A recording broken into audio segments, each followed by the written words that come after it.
name is Mike Hurst from Highland Farm, and today I'm going to talk about fall needle drop.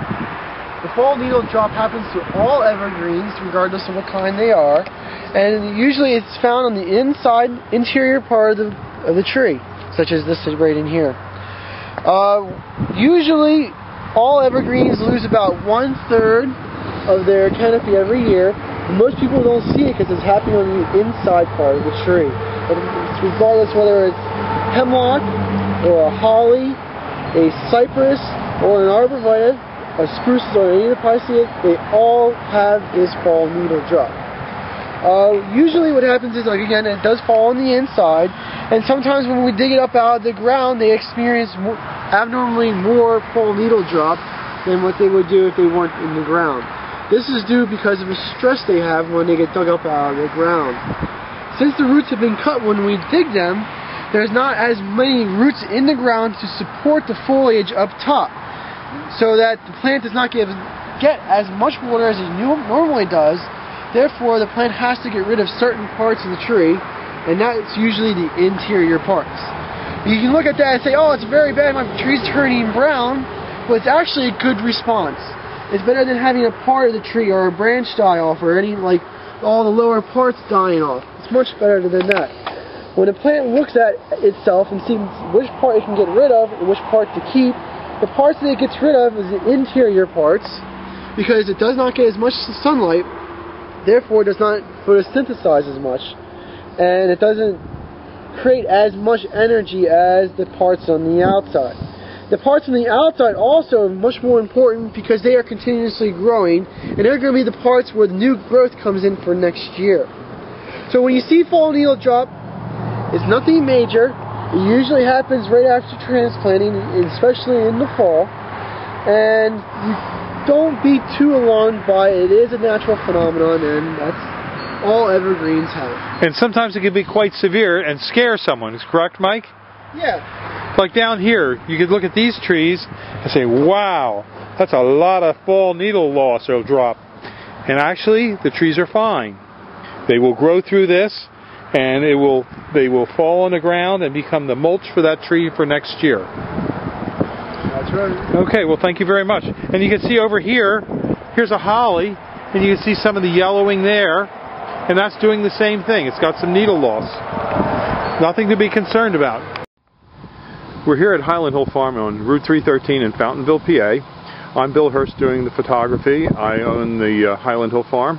And this is Mike Lewis of Lewis Wholesale Nursery. Mike is one of the premier growers that we use here at Highland Hill Farm. We also grow a lot of arborvitaes, but we are supplied by Mike. He's right across the street from our nursery and our operation. And Mike is an expert on raising arborvitaes.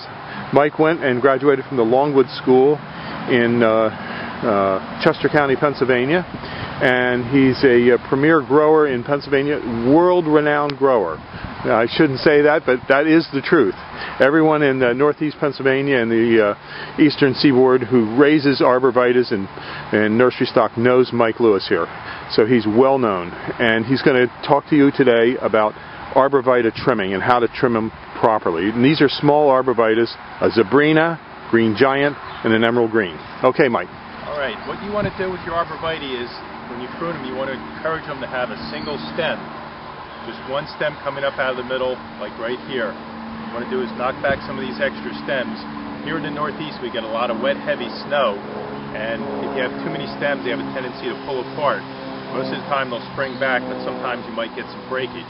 So what we like to do is take the head shears and knock these tips back just a little bit, which will encourage a fuller, fatter plant, as well as keeping it up into a single stem. In school, we were always taught, when in doubt, cut it out. So you always want to, don't be afraid to take a little bit of foliage off the tree. Here, none of these plants, branches will come up into a single stem anymore, or into a multiple stem. You cut them back, this stem will dominate. Here on the green giant, we're going to do the same thing. This is a fairly full plant, so we're just going to tip it back all the way around to make a nice, fat, heavy plant. On green giants, we get a lot of vigorous growth, so you always want to make sure you just knock your tips back just a little bit, because they'll stretch out because they grow so fast. On the emerald greens, it's a much fatter, fuller plant, so you don't have to shear them nearly as hard. Just tip them back, go around the plant, and again, you have a couple little stems developing here. Just trim it back, so you just have one stem coming up to the top, and that'll make a nice full plant, which is what you want. Okay. That's it. Have a good day at Highland Hill Farm. Okay, thank you very much, Mike. We'll see you.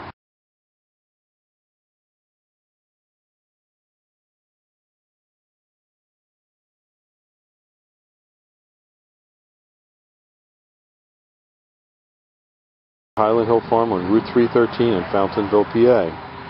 And we have a lot of other types of hollies for you. For example, that's the green luster holly. And we have more hollies, as well as boxwood, and many other kinds of trees, plants, and shrubs. We're growing on a couple hundred acres here in Fountainville, and we also have a couple thousand acres in Milan, PA, in Bradford County. We deliver and plant up and down the East Coast, so call us for your tree and shrub needs at 215-651-8329. And again, this is your Helleri holly foliage right here. A nice little plant. On cypresses, the emerald green is a great plant for creating a barrier. The problem with the emerald green is it is not deer resistant. It'll grow to 10 to 15 feet with this real beautiful emerald green colored foliage. Give us a call at 215-651-8329 for your tree and shrub needs. Thank you. This is Bill Hurst. Or see us at seedlingsareus.com.